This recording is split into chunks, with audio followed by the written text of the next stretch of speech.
I came home from work early that day, earlier than I'd planned, earlier than I ever did on a Tuesday. My head was pounding from the nonstop meetings, and I told my boss I had a stomach bug so I could escape before the afternoon grind kicked in. I just wanted to lie down, take off my shoes, maybe scroll through some nonsense on my laptop and zone out before dinner. I parked my car in our driveway like I always did, except this time, hers wasn't there.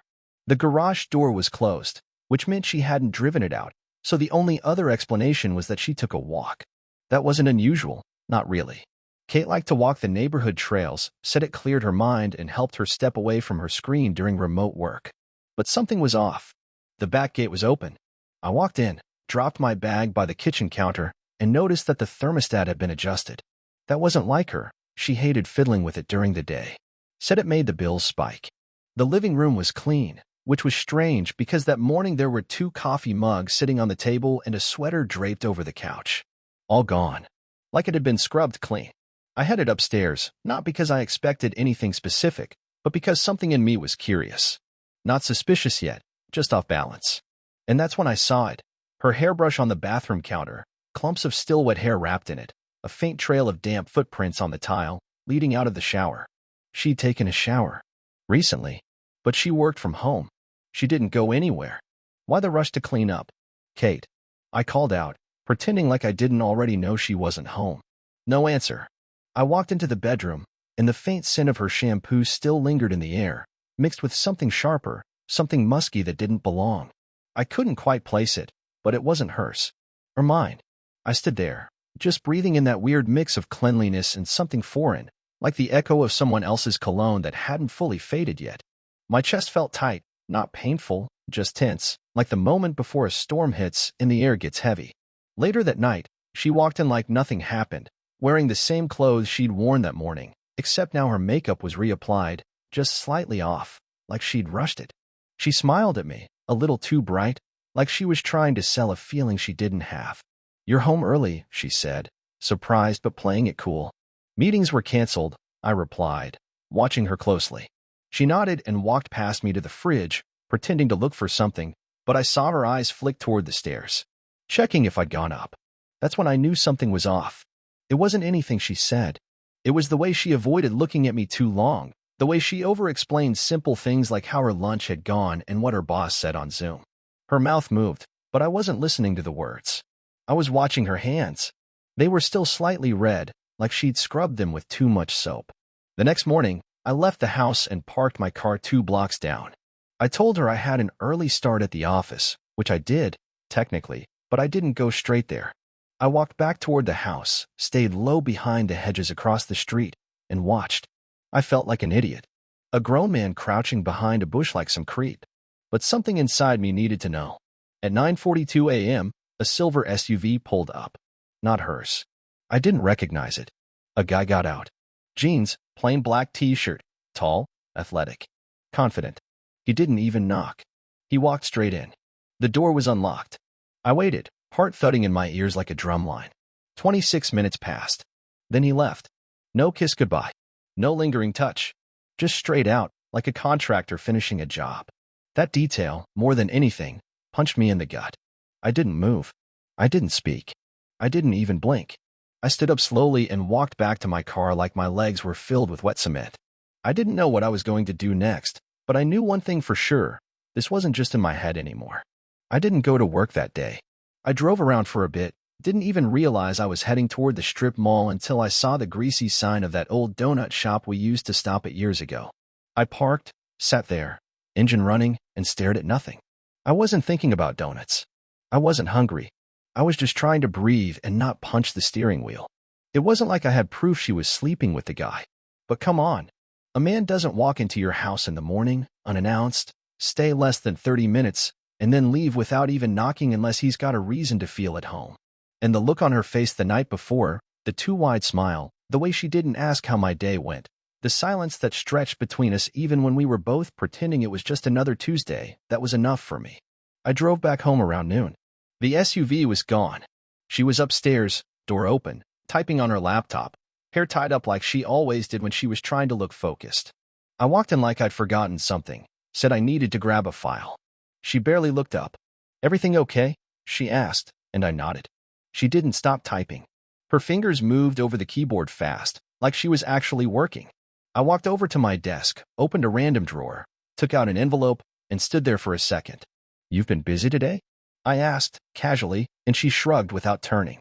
"Meetings mostly," she said, and I watched her screen. It was a spreadsheet. I stared at the monitor, and I felt something snap. I didn't say anything else. I walked out. I didn't tell anyone. Not friends, not family. Not yet.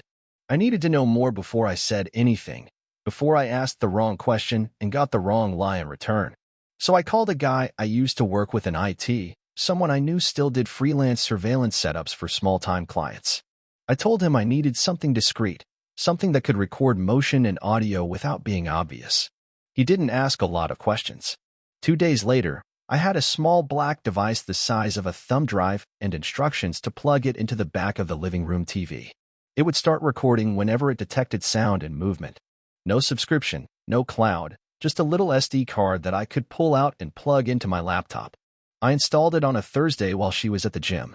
I told her I'd updated the firmware on the TV over the weekend, and she didn't even pretend to care. It only took 5 days. Monday afternoon, I had just gotten back from a coffee meeting downtown when I saw her car parked in the driveway early. Her work hours were flexible, so again, nothing too strange, but it stood out. I acted normal, asked her if everything was fine, and she said she had a migraine and decided to skip the office. She was curled up on the couch, lights dimmed, and asked me if I could make something light for dinner. I said sure, and while I stood in the kitchen heating up soup, she laid there, eyes closed. That was the image I had in my head when I later opened the SD card and started scrolling through the files. The recording started at 11:52 a.m. The front door opened, and her voice came first, laughing, breathy, like someone had just told her something they weren't supposed to say out loud. Then his voice, not just familiar, but low and easy, like he'd been there before. "You sure he's not coming back today?" That was the first sentence. And her response made my stomach twist. "No, he's got a lunch thing, and then meetings. He's out till at least 4. I sat there, watching them enter the frame, laughing and touching, and she kissed him first. Not a peck. Not curiosity. She kissed him like she meant it, like it was normal. I stopped the video. I sat there for what felt like hours. I couldn't feel my legs.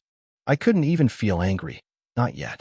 I felt sick, like someone had turned my stomach inside out and left it sitting there. I rewound it. I watched it again.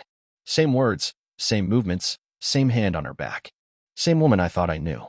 Same living room where we had once danced at midnight after our wedding, laughing and stupidly drunk on cheap champagne. That thought came to me without warning, and I wanted to throw the laptop across the room. Instead, I copied the file. I made 3 copies. One on a USB stick, one on a hidden drive on my laptop, and one on a cloud account under a fake email. I wasn't ready to confront her yet. I needed more. I needed to hear what she said when she thought no one was listening. I needed to know how long this had been going on. So I bought another device, one I could hide in the hallway near our bedroom. And I waited. I smiled at her like I always did. I brought her tea when she had her fake headaches. I asked about her work. I kissed her cheek before bed. I did it all while the recordings piled up, one file after another, each one stripping away any last excuse I could make for her. It wasn't about sex anymore. It was about who she had become when I wasn't looking. And I was starting to wonder if I ever really knew her at all. I didn't plan to confront her that night. I didn't even plan to do it that week. My original idea was to wait, gather more recordings, collect every detail, every word, every stupid little moment that would make it impossible for her to deny it. But plans don't hold up when anger starts boiling under your skin, and every look, every word out of her mouth feels like another slap to the face. That evening, we were sitting in the living room. She was watching one of those crime shows she always liked, the kind where the wife ends up murdering the husband or vice versa, and I was sitting next to her pretending to scroll on my phone while I was actually staring at her, wondering how she could sit there like that, calm, relaxed, like she wasn't destroying the life we had spent a decade building. She looked at me and smiled. "You're quiet today," she said. Something wrong. I should have just nodded or shrugged, but instead, I heard myself say, "Actually, yeah, there is." She blinked, confused for a second, like the idea that I could be upset had never occurred to her. "What do you mean?" I put my phone down slowly and turned toward her. "I know, Kate. I know everything." She narrowed her eyes and tilted her head slightly, still playing dumb, still trying to buy time. Know what? That you're screwing some guy in our house while I'm at work, I said, and my voice didn't even shake. I've got it all recorded. You didn't even bother to whisper. Her mouth opened slightly, and for a moment, she didn't say anything. Her face went pale, but then she blinked fast like she was rebooting, switching gears into damage control. Wait, you recorded me? I recorded the truth, I said, louder now. You brought a guy into our home. You kissed him in our living room. You laughed with him. You lied to me, Kate. You made me feel crazy for noticing things, and all along, it was exactly what I feared. You were spying on me, she said, voice rising, completely ignoring the fact that I was confronting her about an affair and choosing instead to get mad at the method I used to find out. That's insane. You can't just record me in my own house. That's not normal. What's not normal is cheating on your husband and then pretending like everything's fine. I snapped. Don't you dare flip this on me. You were caught. Just own it. She stood up, hands shaking, and started pacing. It's not what you think. You're making this into something it's not. Really? I stood up too and walked over to the laptop on the table. I opened it, pulled up the file, and hit play. Her voice filled the room, clear, unmistakable. You sure he's not coming back today? And then her response, no, he's got a lunch thing, and then meetings. He's out till at least 4. I let it play for 10 more seconds before slamming the laptop shut. She stood frozen, staring at me like I had pulled a gun on her. Okay, she said, voice lower now. I made a mistake. I laughed, sharp and bitter. A mistake? That wasn't a drunken night out or a stupid text. That was planned. Repeated. That was routine, Kate. That was part of your schedule. How long has it been going on? She looked away, and I watched her face twist like she was trying to figure out which lie would hurt less. A few months, she said finally. It just happened. I didn't plan it. You invited him here, I said, stepping closer. You showered after, made dinner, and sat next to me like you weren't full of someone else's touch. Don't say it, just happened. She looked up at me, her eyes red now, tears forming but not falling yet. I felt lonely, Steve. You were distant, cold, always on your phone or lost in your own world. I tried to talk to you. I tried to fix things. No, you tried to hide things, I said, pointing at her. You tried to keep your little secret while pretending to still be my wife. If you were so unhappy, you could have said something. You could have left. But you didn't. I didn't want to leave, she whispered. I didn't want to throw everything away. But you did, I said. You just didn't want to deal with the consequences. You wanted the safety of our home and the thrill of sneaking around like a teenager. We stood there in silence for a while. She finally sat down, shoulders hunched, like the weight of it all had finally dropped on her. I didn't feel bad for her. I didn't feel anything but rage. Pure, sharp, steady rage. Not the kind that makes you scream, but the kind that makes you want to destroy everything carefully. I want him out of your life, I said slowly. I want his number deleted, his name gone, and I want you to tell me every single time you saw him, every lie you told me, everything. If you ever want to have a single adult conversation with me again, you're going to start by doing that. She nodded slowly, like she knew arguing was pointless. Okay, she said, voice barely audible. I will. But I didn't believe her. I didn't sleep that night. I stayed up on the couch, staring at the ceiling, going over every single thing she said during our fight, every detail she gave me and every gap where she hesitated. I replayed the audio in my head, not because I wanted to hear it again, but because I couldn't stop it. The sound of her laughing with him echoed in my brain like it had taken up permanent space. She went to bed eventually, after 2 hours of pacing and trying to talk to me. I didn't respond to anything she said. I just sat there with my arms crossed and my jaw clenched, waiting for her to give up. When she finally did, I didn't feel relief. I felt insulted that she thought we could share the same roof after everything. The next morning, I didn't say a word. I made coffee like I always did, left her cup on the counter, and left the house without looking at her. She asked where I was going. I ignored her. I went straight to my friend Dan's house. He was the only person I trusted not to run his mouth, and he worked in private security before switching to freelancing in tech. I showed him the videos, the recordings, everything. He didn't say much, just watched with this expression like he wanted to break something. When it ended, he looked at me and said, "What do you want to do with it?" That was the moment I decided I wasn't going to sit around waiting for her to do the right thing. I was done pretending this was salvageable. I told him I wanted copies made. Clean ones. No noise, no glitches. And I wanted them printed 2 transcriptions, screenshots, stills from the video with timestamps. He said it would take a day. I gave him access to the cloud folder and left. That afternoon, I cleaned out half the joint account. Not because I was planning to run, but because I didn't trust her not to try and cut me off financially. I moved the money into a new account under my name and changed all my passwords, email, social media, bank, everything. I called a lawyer next, one I had heard about through a coworker who'd gone through a nasty divorce. We set an appointment for Thursday. I had no intention of waiting too long to make this official. By the time I got home, she was waiting for me in the kitchen. She looked like hell, red eyes, swollen face. She had been crying probably the whole time I was gone. She started to speak, but I held up a hand. "We're not talking until I've had time to think," I said, and went upstairs. That night, I started packing. Just a few things, clothes, my laptop, documents. She followed me into the room and stood there watching. "Are you leaving?" she asked, her voice thin. "I'm preparing," I said. "Don't ask questions. Just deal with it." She didn't say anything after that. Just sat on the edge of the bed like a ghost while I moved around the room. I didn't care how she felt. Not anymore. The next day, I called her boss anonymously and sent them an unmarked email with a video attached.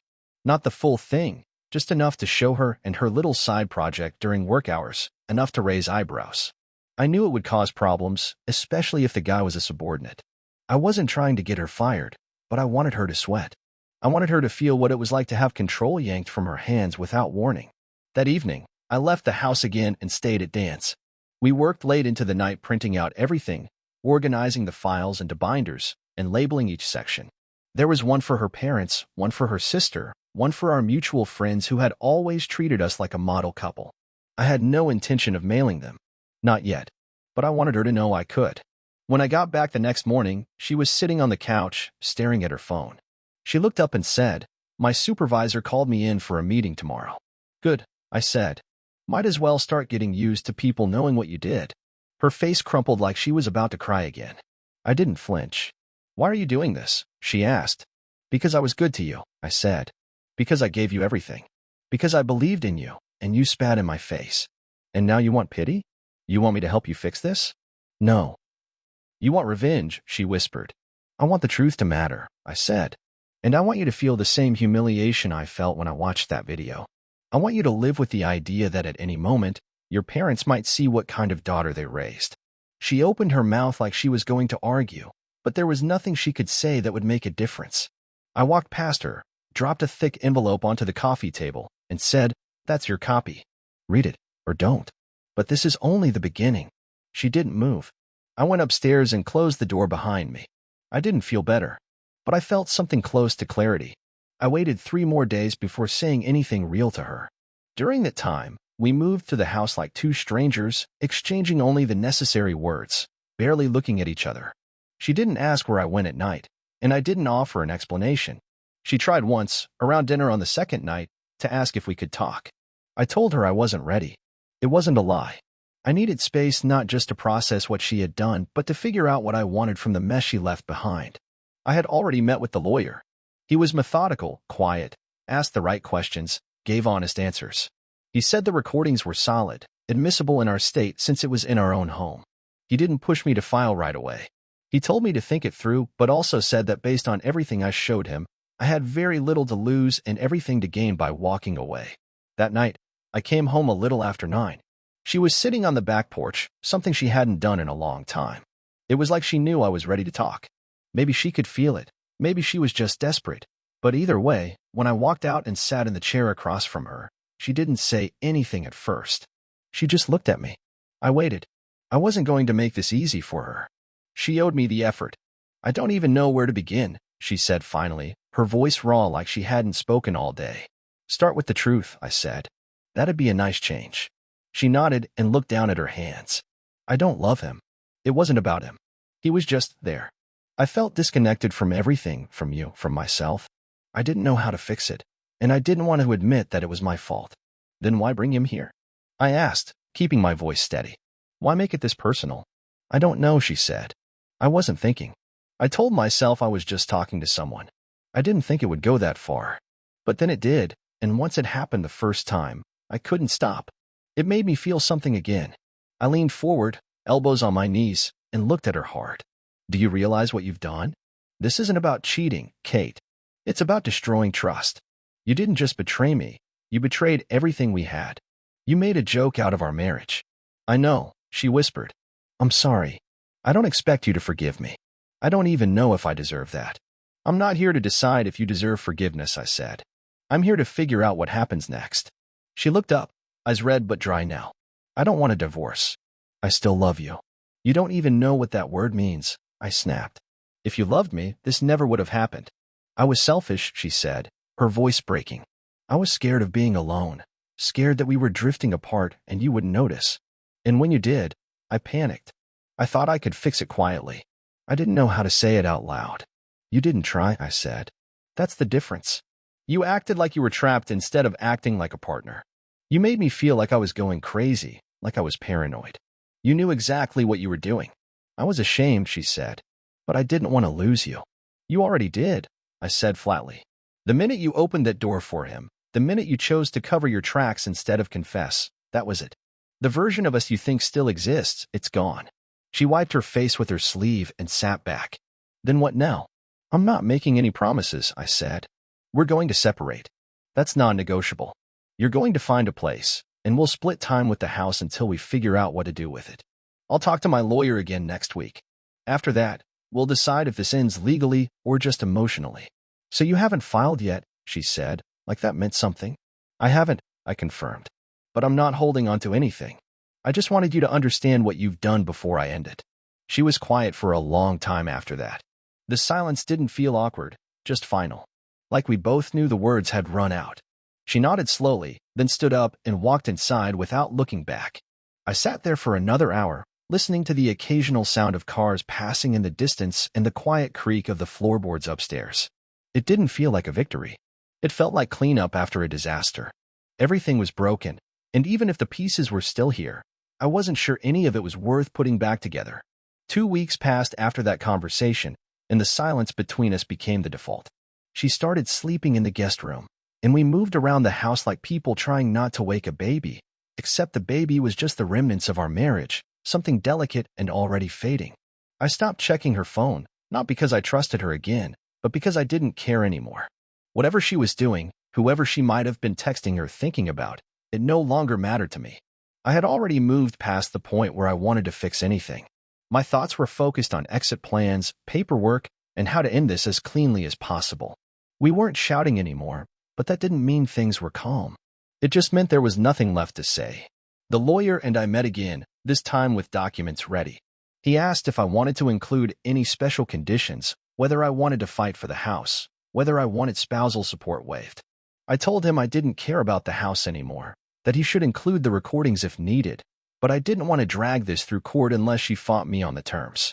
He said that based on everything, she wouldn't have much ground to stand on. That made me feel a little better, but not much. I wasn't out for revenge anymore. I had already done that. This part was about closure. I gave her the papers on a Monday night. She was in the kitchen folding laundry, and I walked in, placed the envelope on the table, and said, "It's time." She didn't ask what it was. She just stared at the envelope for a few seconds, then nodded. I figured it was coming, she said, not angry, not defensive, just flat. I didn't respond. I left the room and went to bed. She didn't follow. She signed them 2 days later. Left them on the counter with a sticky note that said, "Let me know if you need anything else."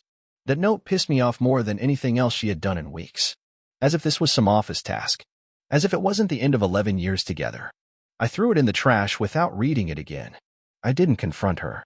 There was no point. We had crossed the finish line of something we never thought we'd be racing toward. The day she moved out, I didn't help her. I sat in the living room while she packed boxes and carried them down the stairs. She didn't ask for help either. She had a friend with her, someone I didn't recognize, and they worked quietly, efficiently, like this had been planned for weeks. She didn't cry. She didn't hug me. She just stood by the door before leaving, looked around once like she was checking for anything she forgot, then said, "I'm sorry, Steve. I really am." "I know," I replied. "But that doesn't change anything." She nodded, pulled the door shut behind her, and that was it. The silence that followed felt heavier than anything she'd said to me. It wasn't emotional, it wasn't dramatic, it was just final. I didn't get up. I didn't follow her to watch her drive away. I sat there until the sound of the car faded completely. The next few days were a blur. I kept busy cleaning, moving her stuff into the garage to be picked up later, deleting her contact from my phone, scrubbing the house of anything that felt like it belonged to us as a couple. I updated my social media status to single not because I wanted attention, but because I wanted it to be real. I started telling friends. Some were shocked, some had suspected something, but most just offered the same empty lines that people give when they don't know what else to say. I didn't blame them. I wouldn't have known what to say either. Eventually, I started sleeping better. Not great, but better. The absence of her next to me didn't sting as much as I thought it would. If anything, it felt like I could finally breathe without feeling the weight of everything she'd done. I wasn't happy, but I was clear-headed. I stopped replaying the recordings. I deleted them all one afternoon, not because I had forgiven her, but because I didn't want to carry the past like a badge. I wanted it gone. She had made her choices, and I had made mine. That was enough. A few weeks later, she called me. It was short. She said she had been thinking about everything, said she hoped I was okay, said she was trying to go to therapy. I didn't say much. I let her speak, and when she finished, I told her, I don't hate you, but we're done. Please don't call me again unless it's something important. She said she understood, and that was the last time we spoke. Now, months later, I've started seeing someone new. Nothing serious. Just dinners, conversations, some laughs. It's strange at first, letting someone in after going through what I did, but it feels different this time. I'm more cautious, more honest about what I want and what I can't tolerate. I don't know where it's going. I don't care right now. What matters is that I'm not stuck in that house anymore. Not stuck wondering what else she's hiding or when the next lie is coming. I don't wish her well. I don't wish her harm either. I just don't wish her anything. She's part of my past, a chapter one didn't choose but had to finish. And now it's closed. I've got my own life again. And that's enough.